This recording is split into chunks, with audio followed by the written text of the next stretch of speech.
సంపద సృష్టిస్తా 5 ఏళ్లలో 30 లక్షల కోట్ల పెట్టుబడి లక్ష్యమట. రాష్ట్ర ఆదాయం పెంచుతాం, ప్రజలకు మరిన్ని సంక్షేమ ఫలాలు అందిస్తామంటాడు. గ్లోబల్ జాబ్ డెస్టినేషన్గా ఏపీ అట. యువతకు పెద్ద ఎత్తున ఉద్యోగాలు, రాష్ట్రంలో 22 లక్షల ఎంఎస్ఎంఈలు ఏర్పాటు చేస్తాం. ఇన్నోవేషన్ హబ్బుల కోసం 500 కోట్లతో కార్పస్ ఫండు, 175 ఇండస్ట్రియల్ పార్కులను వాటితో అనుసంధానం చేస్తాం.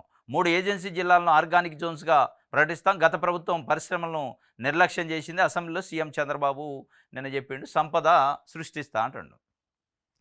చంద్రబాబు నాయుడు గారు గడిచిన ఎన్నికల్లో కూడా నేను వస్తే సంపద సృష్టిస్తా, నేను వస్తే సంపద క్రియేట్ చేస్తా అని చెప్పి ఓట్లు వేయించుకుంటాం. ఈ సంపద ఎవరికి సంబంధించి సంపద సృష్టిస్తారంటే అక్కడనే పెద్ద అనుమానం ఉంది.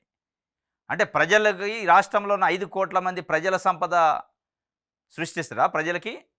లేదంటే ఏదైతే 30 లక్షల కోట్లు పెట్టుబడులు అంటుండు ఆ వచ్చే పెట్టుబడిదారులకి సంపదని క్రియేట్ చేస్తారా అనేది పెద్ద అనుమానం, పెద్ద చర్చ జరుగుతుంది.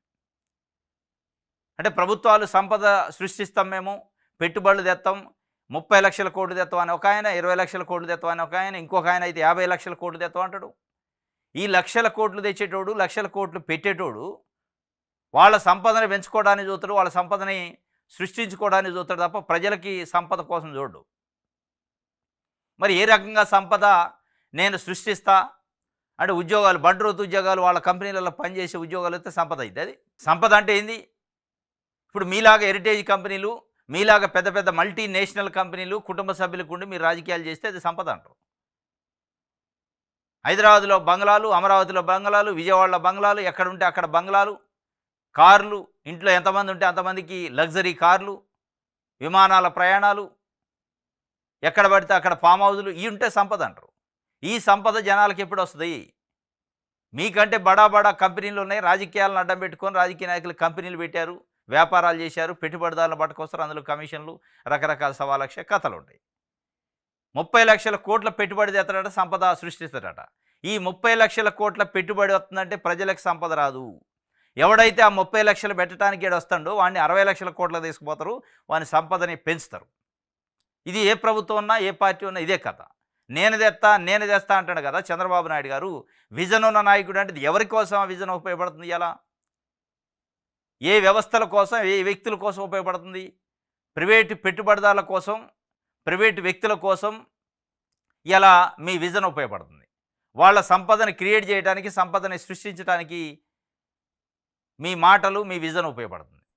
ఏ పేద ప్రజల అకౌంట్లలో డబ్బులు వస్తున్నాయి? ఇలా పేద ప్రజల అకౌంట్లోకి వచ్చే సంపద, అది తల్లికి వందనం కావచ్చు, మీరు అంటున్న గతంలో అమ్మఒడి, రైతు భరోసా కావచ్చు, బీసీలకు 50 సంవత్సరాలు వస్తే పెన్షన్ ఇస్తా అన్నారు మీరు, అది కావచ్చు, మహిళలకు 1500 రూపాయలు కావచ్చు. ఇది మీరు సంపద పంచితే ఇది పంచాలి. మీరు అన్నయ్యే, ఎవరు అనలే. మళ్ళా మేము కొత్త గంటల్లా లేకపోతే ప్రజలు కొత్త గంటలే, మీరు చెప్పిన హామీలే, మీరు ఎలక్షన్లు మేనిఫెస్టోలో ఇచ్చిన హామీలే. వాటి విషయం మాట్లాడకుండా నేను 30 లక్షల కోట్లు తెస్తా, ఉద్యోగాలు క్రియేట్ చేస్తా. ఎవరికి కావాలి ఈ ఉద్యోగాలు? అంటే ఎప్పుడూ కూడా ప్రజలు ఇక ఉద్యోగాలు, బండ్రోతుగిరి మీ కింద ఊడిగం చేయడానికే ఉండాలా? వాళ్ళు కావద్దా సంపదకి ఓనర్లు? ప్రజలు కావద్దా సంపదకు ఓనర్లు? వాళ్ళు ఉద్యోగాలు ఇచ్చే స్థాయికి పోవద్దా?